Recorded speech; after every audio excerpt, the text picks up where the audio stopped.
Cole had spent those hours analyzing, understanding, and ultimately protecting his family in ways Belle would never truly appreciate. He placed his fork down with care and looked at each of them in turn. "I'm glad you found happiness, Belle," he said, his voice level.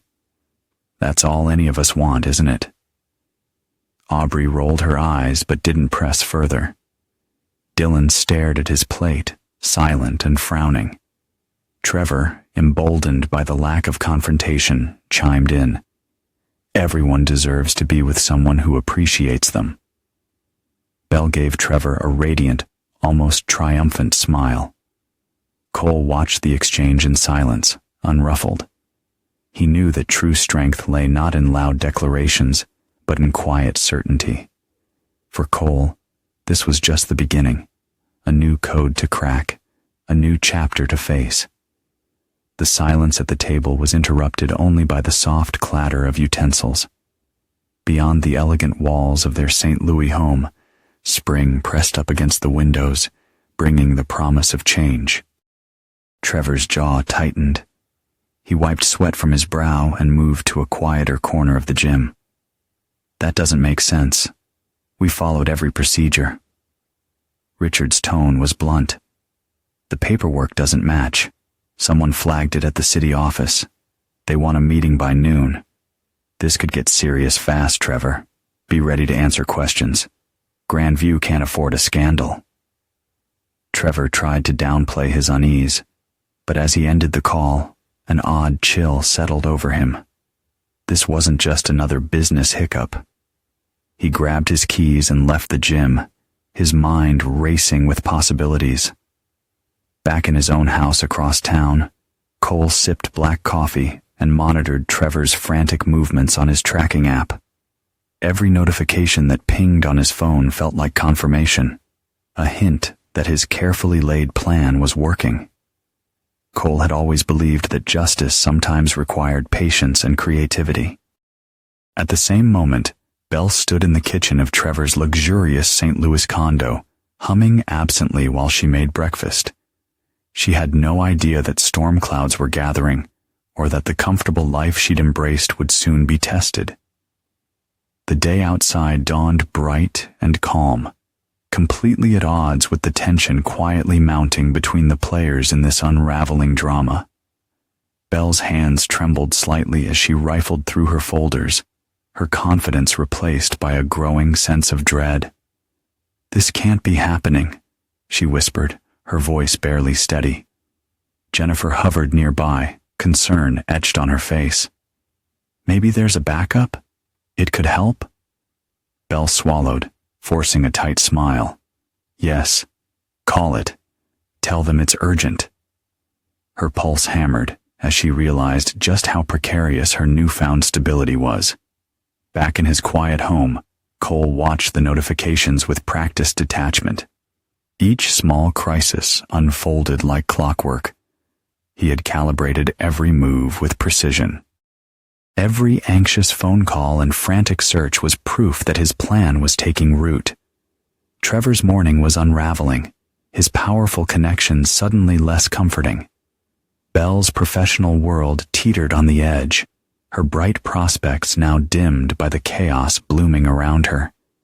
St. Louis was waking up to an ordinary day, blissfully unaware of the storm that Cole, master of patience and detail, had unleashed with a careful touch. The quiet satisfaction in his chest was tempered only by a sense that it was all too easy, almost inevitable. At precisely 7:18 p.m., Cole's plan took an unexpected turn. He was pouring another cup of tea when his phone lit up with Belle's number. Hesitating only a moment, he let it ring twice before answering. "Cole?"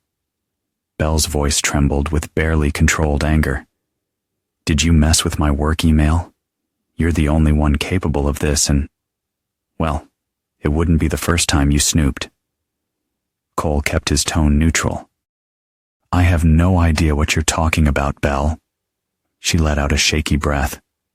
"Don't play innocent. My accounts are destroyed. My job is on the line. You're punishing me, aren't you?" But Cole only replied softly, "Sometimes what feels like punishment is just life's way of balancing the scales." Belle hung up, her frustration bubbling over, leaving Cole with a small, satisfied smile. He knew better than to gloat. After all, true power rarely needed to announce itself. He simply returned to his monitors, watching his plans unfold with clinical precision. Meanwhile, Trevor paced his study, his face a mask of stress. He had always believed that money and bravado could fix any problem. Now, as one call after another brought only more trouble, he realized this was a crisis unlike any he'd faced. No amount of charm could smooth over environmental investigations or clients losing faith. For the first time in years, Trevor Quinn felt the icy fingers of vulnerability tighten around his throat. In another corner of St. Louis, Aubrey stared at her phone, worried about both parents. She didn't understand the undercurrents, but she felt the shifting of loyalties, the pain of a family dissolving. Night blanketed the city, but inside Cole's office, every monitor glowed with possibility. The birthday dinner had shattered the illusion of civility. What remained was the raw, unfiltered pursuit of justice, as Cole saw it, regardless of the cost. Belle set her glass down a bit too firmly. "What's strange is your father's reluctance to accept reality. People change, Dylan. Some of us decide to move on, to better things." Trevor offered a reassuring smile to Belle, then addressed Cole with forced warmth. "Look, Cole, there's no shame in any of this. Life's too short to keep holding on to the past. We're hoping you'll give everyone a fresh start."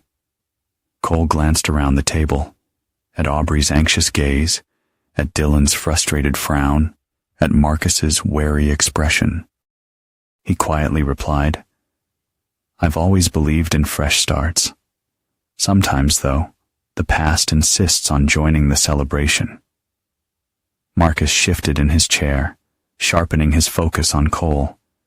He could sense something brewing beneath his brother's calm exterior, a storm yet to break. The main course arrived, and for a brief moment, laughter and polite conversation took center stage. But underneath the pleasantries, the room thrummed with unresolved questions and a mounting sense of inevitability. Trevor, oblivious to the warning signs, raised his glass once more. "To family, may we always find reasons to gather, no matter what." Cole returned the toast, his eyes never leaving Trevor's. "To family," he echoed, with a note of finality. The night shimmered with anticipation, the meal a prelude to revelations still waiting in the wings. The St. Louis sky was an inky blue as Cole pulled into his driveway, every nerve alive with anticipation. The house felt impossibly quiet, but for once, the silence was a comfort, not a burden. Cole knew that in just a few hours, everything would change. He moved through the darkened rooms, his every movement purposeful, checking that his systems were functioning exactly as planned. Upstairs, Cole paused at the window, gazing out over the neighborhood where he had built a life, where smiles had once been genuine and laughter uncomplicated. He allowed himself one brief moment of sadness, then pushed it aside. The time for grief had ended. What came next would be a reckoning. As midnight approached, Cole sat down at his computer, the primary screen displaying the countdown timer. The seconds slipped away steadily, faithful as the years he had devoted to his family.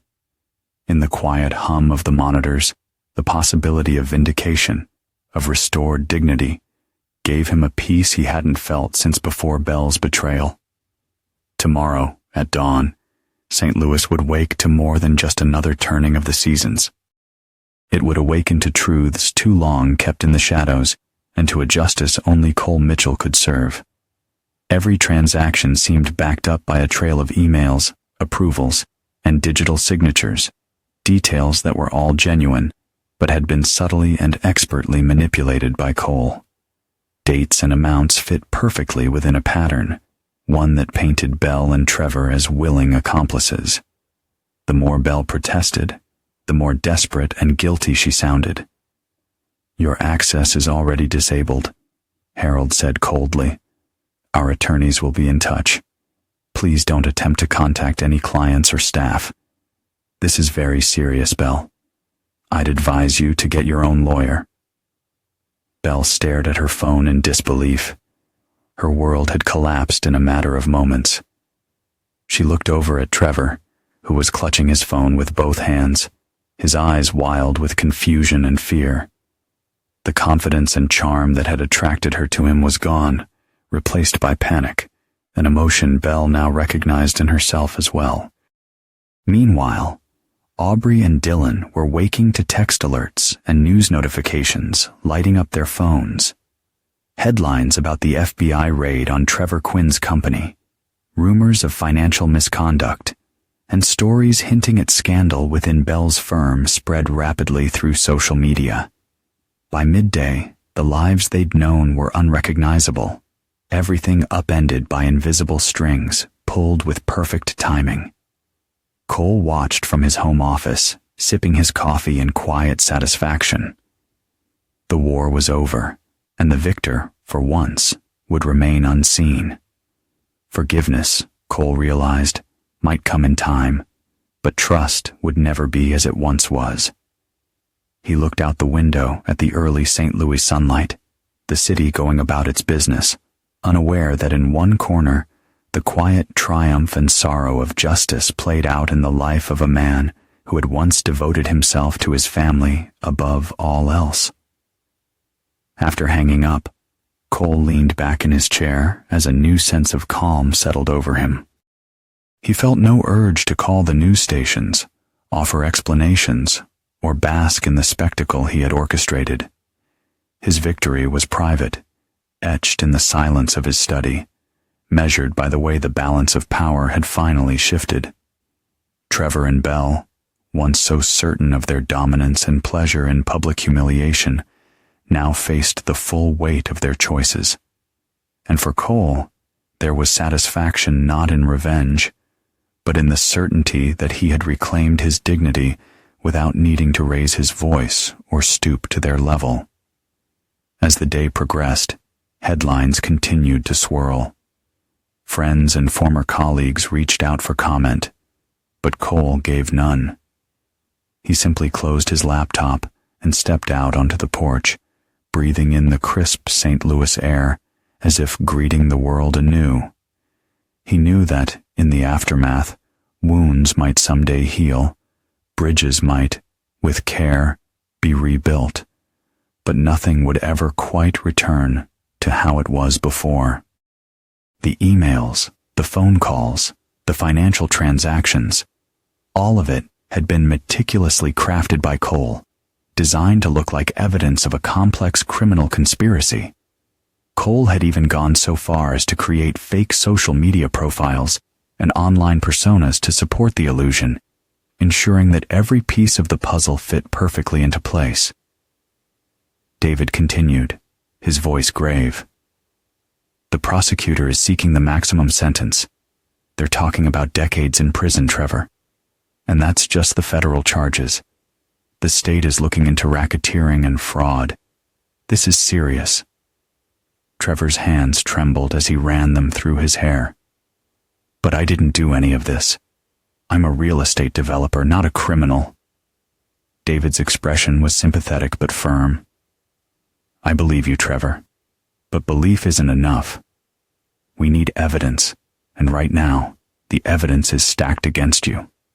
We need to find a way to prove your innocence, and fast." Across town, Belle was facing her own nightmare.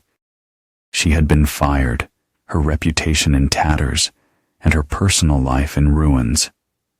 The apartment she had shared with Trevor was now a crime scene, and she was effectively homeless. She sat in a small, dingy motel room, her eyes red from crying, as she stared at the news coverage on her phone. The headlines were brutal. marketing executive accused of theft, real estate mogul linked to money laundering, FBI uncovers massive fraud scheme. Her phone rang, and she answered it with a shaky hand. It was her lawyer, a stern woman named Linda Harris. "Belle, we need to talk. The evidence against you is overwhelming. They have financial records, emails, everything. It looks like you've been systematically stealing from your clients for years." "But I didn't do any of this," Belle protested, her voice rising. "Someone is framing me. I swear, I never stole anything." Linda's voice was cold. "That's what everyone says, Belle. But the evidence is clear. They have records of transfers from client accounts into your personal accounts. They have emails between you and Trevor discussing how to hide the money. They have everything." Belle's mind raced. "But that's impossible. I never did any of those things. I never even talked to Trevor about money. We kept our finances separate." "Well, someone went to a lot of trouble to make it look like you did," Linda replied. "And right now, the evidence is against you. We need to find a way to prove your innocence, but it's going to be an uphill battle." Belle hung up the phone, her heart pounding. She felt trapped, cornered, and utterly alone. The world she had known was crumbling around her, and she had no idea how to stop it. She looked out the motel window at the bustling St. Louis street, the city going about its business as if nothing had changed. But for Belle, everything had changed. Her life had been torn apart by a man she had once loved, and now she was paying the price for choices she had never made. Cole typed back quickly, his response simple yet reassuring. "Of course, Dylan. I'll be there in 20 minutes." On the drive over, Cole reflected on the ultimate irony of his carefully orchestrated revenge, how the very family that had abandoned him was now turning back, seeking refuge in the only safe place left. He parked outside the tidy suburban home where Dylan had been staying, noting the nervous figure of his son watching from the front window. As Dylan climbed into the passenger seat, he said nothing at first, shoulders hunched, clearly unsettled by recent events. After a few silent minutes, Dylan finally spoke. "Dad, is it true? Did Mom really do all those things?" His voice was tight with confusion, a young man's certainty replaced by doubt. Cole met his son's gaze in the rearview mirror. "I'm not sure what the truth is anymore. Sometimes people get caught up in things they can't control. What matters now is that you're safe." Dylan nodded, his relief evident. As they drove home through the wide, tree-lined streets of St. Louis, Cole felt the faintest glimmer of hope, a chance, perhaps, to repair what had been broken, if only for the sake of his children. Yet in the recesses of his mind, Cole knew nothing could erase the damage that had been done. The gears of justice he'd set in motion spun on, indifferent and unstoppable, changing the lives of everyone caught in their path. "Aubrey," he began gently, "sometimes things spiral out of control, even for grown-ups. People make choices, and sometimes those choices have consequences no one can undo. For now, I just want you and Dylan to feel safe. Come home. We'll figure out the rest together." There was a shaky sigh on the other end. "Okay, Dad. I'm packing my stuff." When Cole hung up, he felt the weight of everything settle heavily on his shoulders. He had set these events in motion, shaped the chaos, but even victory came with its own loneliness and cost. He prepared the guest rooms, made space for his children, and tried to ignore the sense of irrevocability that lingered beneath his satisfaction. Later that day, Cole watched the evening news report. Images of Belle in handcuffs, Trevor's sullen mugshot, strained neighbors whispering at the scene. The story had taken on a life of its own, roaring through St. Louis, reshaping reputations and futures on a scale even Cole hadn't quite imagined. For now, his house was no longer empty. Aubrey and Dylan were home, frightened, uncertain. But there, it was a fragile piece, born from the aftermath of destruction, and Cole wondered how, or if, any of them could ever move forward. Trevor's shoulders slumped, the toll of defeat weighing heavily on him. As bailiffs led him from the courtroom, the press surged forward with cameras flashing, reporters shouting questions to which there were no answers. Cole quietly slipped out a side exit, unnoticed amid the chaos he'd orchestrated so carefully. Outside, the late afternoon St. Louis sun cast long shadows over the courthouse steps. The city buzzed with the latest revelations, its collective curiosity now fed by every rumor and headline that burst forth. Cole lingered at the edge of the crowd, absorbing the murmurs, the energy, the confirmation that his story had become everyone's story now.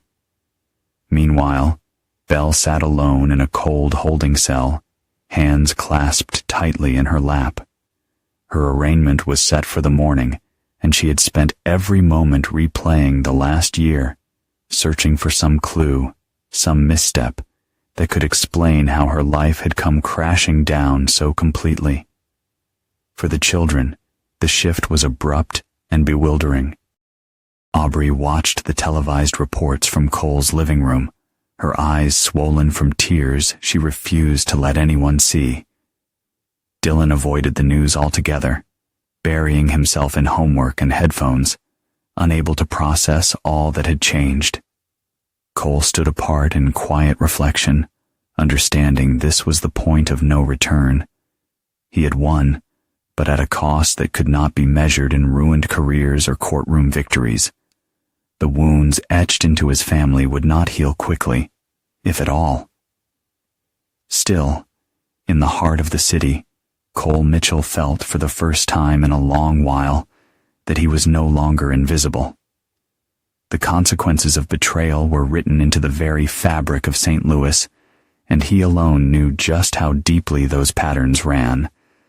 But inside, nothing would ever be the same. Cole spoke without turning around, his tone even but resolute.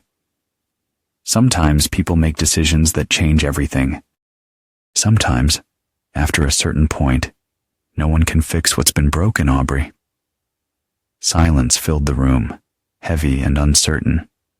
Aubrey stared at her father's back, the plea in her eyes searching for a shred of comfort or promise. So, you're just not going to do anything? I did what needed to be done, Cole replied, very softly. For a long time, no one said a word. Dylan sunk further into the couch, processing more than just the collapse of his family. He was beginning to sense that his father's calm might be the most dangerous thing of all. Cole watched as a breeze played with the leaves outside, knowing his children were caught between memories of their old life and the irreversible consequences of the present.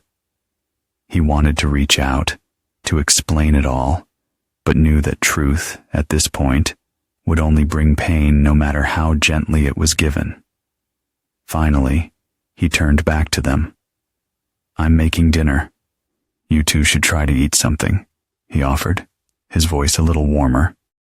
Aubrey wiped her eyes and nodded. Dylan followed, and for a moment, they were a family again, damaged, but together beneath the shadow of all that had passed. Outside, the city carried on, unaware of the hard-won and sorrowful peace within the Mitchell home. His words rang through the room with an unyielding finality.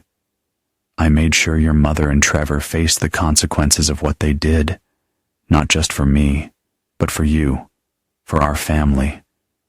I did what I had to do. Aubrey's hands shook as she reached for one of the photographs. Her eyes filled with tears as she studied the damning evidence, the reality of betrayal and retaliation settling heavy on her shoulders. This isn't justice, Dad, she whispered. It's vengeance. Cole met his daughter's gaze, his voice steady but sorrowful. Sometimes the line between justice and vengeance gets blurred when the pain runs deep enough. I lost everything that mattered, and I refuse to let them take my dignity too. Dylan looked down, wrestling with shock and disbelief. So what happens now? What are we supposed to do?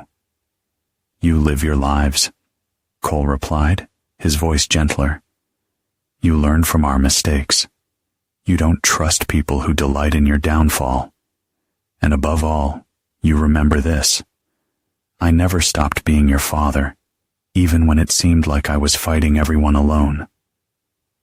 For a moment, the three of them sat together in silence, father and children caught between devastation and a new, uncertain beginning.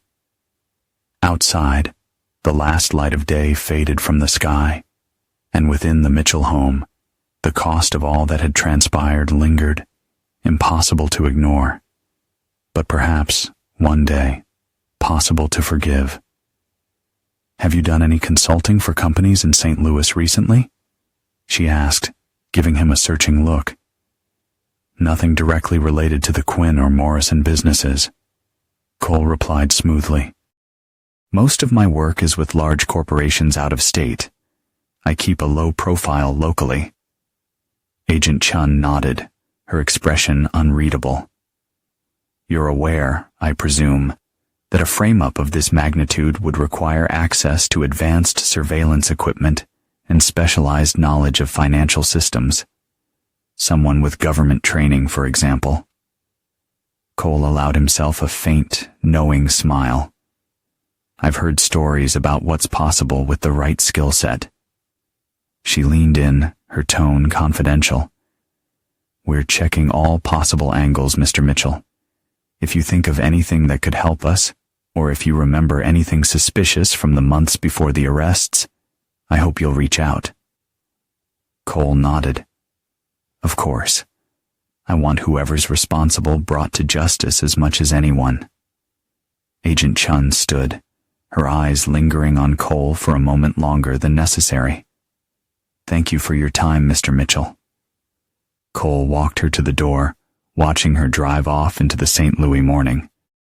He returned to his kitchen, the coffee still warm in his mug, and considered the battle of intellect that had just begun. Agent Chun was sharp, but she didn't know just how prepared Cole was for someone like her. His life had become a fortress, built out of logic, caution, and calculated risk. And even as the outside world moved on, within the walls of his own making, Cole remained a sentinel over the choices that had come to define everything. Cole shook his head slowly, voice calm and measured. No, Agent Chun, not a threat, just an observation. The truth is easily bent when you control the tools used to uncover it. My point is, sometimes a puzzle was never meant to be solved. Sometimes, the only thing you can do is decide whether you want to keep looking. Agent Chun's jaw tightened, but she met his gaze unflinchingly. We're not giving up. This case isn't over, Mr. Mitchell. People like you think you're untouchable, but nothing lasts forever. Cole offered a polite, almost sympathetic smile. I respect determination, Agent Chun, and I wish you luck. St. Louis is full of surprises. She slipped her notebook back into her bag and rose to leave, her composure clicking back into place. We'll be in touch, Mr. Mitchell. If there's one thing I don't do, it's walk away from unfinished business. Cole walked her to the door, feeling the faint thrill of the challenge. As she disappeared down the path, he knew he had set in motion a dance that could last years, a game of intellect and will, of evidence both real and imagined. He closed the door softly, the ordinary sounds of his house returning, the children upstairs, the clock ticking on the mantelpiece, and beneath it all, the sense that even victory came at the price of perpetual vigilance. For Cole Mitchell, the war was never truly over. It had simply entered a new phase. Witnesses, documents, and digital trails built an unassailable wall around Trevor, one crafted by Cole's meticulous unseen hand. Each piece of evidence corroborated the next, every timeline seamlessly interlocking, leaving the defense with only suspicion and desperate conjecture. Trevor took the stand on the third day of the trial. In his orange jumpsuit, he looked nothing like the swaggering businessman he once was. He insisted on his innocence, described his version of events, and pleaded for the jury to consider the possibility that his entire life had been fabricated against him. But the prosecution was ruthless, dissecting every inconsistency, producing document after document that bore his name, his voice, his signature. The jury listened, but the sheer density of evidence made Trevor's protests sound hollow and conspiratorial. When the prosecution played clips of the manufactured phone calls and presented the forged emails, a trail Cole had designed to withstand even the hardest scrutiny, the defense faltered completely. Hayes's cross-examinations withered beneath the weight of facts that seemed irrefutable. In the gallery, Cole watched in silence. His expression never changed, though his heart thudded with both pride and a growing sense of emptiness. The triumph he had worked for was tangible and total, a monument to his patience, skill, and resolve. Reporters crowded outside the courtroom, breathlessly relaying every twist to a national audience now gripped by the story. St. Louis, once just the backdrop of Cole's private losses, had become the stage for his final, public victory. As closing arguments neared and the verdict loomed, Cole remained an observer, quiet, calm, and almost invisible in the crowd, his power masked by the ordinary suit he wore. The outcome, at this point, seemed inevitable. Cole's voice was cold, unyielding. But they destroyed my life and made a mockery of everything I built. Actions have consequences. You want to call it revenge? Fine. I call it justice. Dylan's eyes filled with angry tears. No, Dad. Justice is supposed to fix things, not break them more. You chose to become the villain because you thought being the victim wasn't enough. For a moment, the world seemed to pause around them, the courthouse activity distant and muffled. Cole looked away, the weight of his son's words pressing heavier than any courtroom verdict. I protected myself, Dylan. I protected what was left of my family. Maybe I went too far, but I was done letting them write the story. Cole replied quietly, almost more to himself than to his son. Dylan took a step back, shaking his head in disbelief. You keep saying you did this for us, but all you really did was make sure none of us would ever forget who you became. Without another word, Dylan turned and walked away, disappearing into the swirl of strangers and camera flashes. Cole watched him go, a hollow ache blooming beneath his pride. For all his victories, for all the cleverness of his plan, he had lost something far more valuable: the trust and love of his own son. Inside the courthouse, the trial resumed, but for Cole Mitchell, the solitude of triumph had never felt so sharp, nor its cost so high. Cole looked at his daughter, her eyes filled with a mix of anger and pain. I'm sorry, Aubrey. I never meant for this to hurt you and Dylan. I wanted to protect you, to show them that they couldn't just walk away without consequences. But I see now that I went too far. I let my anger and my need for justice blind me to the cost. Aubrey's voice trembled. You destroyed our lives, Dad. You destroyed Mom and Trevor, and now you're destroying us. What are we supposed to do? How are we supposed to live with this? Cole reached out, placing a gentle hand on her shoulder. I don't know, Aubrey. I don't have all the answers. But I promise you, I'll do everything I can to make this right. I'll find a way to help you and Dylan move forward, even if it means facing the consequences of my actions." Aubrey pulled away, her eyes shining with unshed tears. "You can't just fix this, Dad. You can't undo what you've done. We're going to have to live with this forever." Cole nodded, the weight of his daughter's words pressing down on him. "I know, Aubrey, and I'm so sorry. I never wanted this for you. I never wanted you to suffer because of my choices." As Aubrey turned away, Cole stood up and walked to the window, looking out at the quiet suburban street. The night was dark, the stars hidden behind a blanket of clouds, and he felt a profound sense of isolation. He had won his battle, but at a cost he could never have imagined. The victory was tainted, the triumph hollow, and the future uncertain.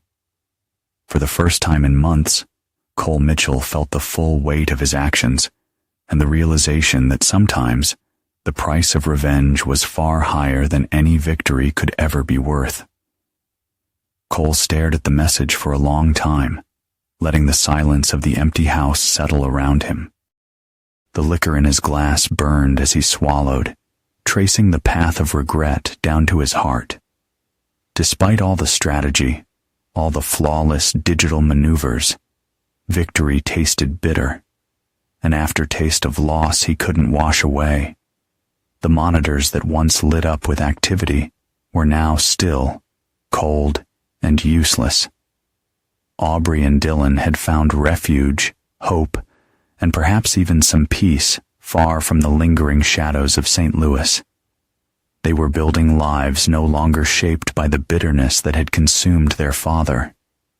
In the quiet, Cole finally understood that perfect justice, once achieved, brought nothing but emptiness if there was no one left to share it with. He'd proven his strength to everyone who doubted him, who'd wronged him, but he'd won alone, in a world where the people he most loved had chosen to leave. He poured another drink and set it untouched beside the stack of files, evidence of both his genius and his isolation. Outside, the winter night pressed at the windows, and the silence of his once vibrant home weighed heavier than any sentence handed down in court. As Cole Mitchell sat in his empty office, he wondered if, in his pursuit to punish betrayal, he'd merely created a prison of his own design. And now, alone behind invisible bars, he was left to tally the true price of victory. He saved the pictures to his phone, pausing over each image. Pride flickered through him, mingled with a deep ache. His children had found success, found new beginnings, yet wanted no share of their breakthroughs with him. They were moving forward, but their lives no longer included their father. Cole wandered through the silent house, each room echoing with memories, family dinners, holidays, laughter that now seemed like it belonged to another world. The silence was profound, a testament not only to his tactical brilliance, but to all he had sacrificed. Every brilliant move, every calculated strike had bought him this, an empty home, a shelf full of victories, and no one left to share them with. He poured a glass of water, tracing a fingertip down the edge, lost in thought about the fragile line between justice and vengeance and how easy it had been to cross it when the pain was fresh and the anger alive. In the end, he had been right about one thing. Actions have consequences. Yet even as the architect of their fate, Cole hadn't foreseen just how lasting and heavy those consequences would be. Looking at his children's faces in those distant photographs, Cole Mitchell finally understood that he had won the war. But it was a victory that would haunt him for the rest of his life. A solitary king sitting on a throne of ashes with nothing but ghosts for company. And somewhere in the quiet depths of the evening, a small voice of regret whispered through the empty halls, echoing with the cost of a battle fought and lost within the boundaries of his own heart. But for Cole, there would be no such renewal. The devastation he had wrought was not only upon others, but upon himself, and, as he finally understood, some consequences lingered long after the last move in the game. He watched through the window as Aubrey and Dylan walked down the street beside Marcus, their new lives already unfolding ahead of them. For a moment, he saw them as they were years ago, laughing, carefree, before betrayal and revenge consumed everything. That vision faded with the gray drizzle of a Portland afternoon, leaving only the reality of what remained. As Cole left the coffee shop, the door swinging closed behind him, the echo lingered. Victory could never be called sweet when it came at the price of all that mattered most. He had won the war, but lost his family forever. In the quiet that followed, a different, deeper silence than anything he'd known, Cole Mitchell finally accepted the lesson his children had given him. Justice born of vengeance never heals. It only leaves scars, some invisible, some everlasting, marking not just the defeated, but the victor as well. Again in another life, perhaps, or in a memory that refuses to fade. Cole Mitchell would carry the weight of his choices forward, every day marked by the echo of voices lost and laughter silenced. There would be no redemption, only a quiet reckoning in the solitude he had fashioned for himself. The empire of revenge he built stood tall, but empty. Every victory a monument to the family he had driven away. Every carefully laid plan a stone in the wall around his own heart. In the end, there are wars no one truly wins, and debts that even justice cannot repay. And so, in the quiet aftermath, Cole Mitchell's story faded into the silence he had created, complete and irrevocably alone.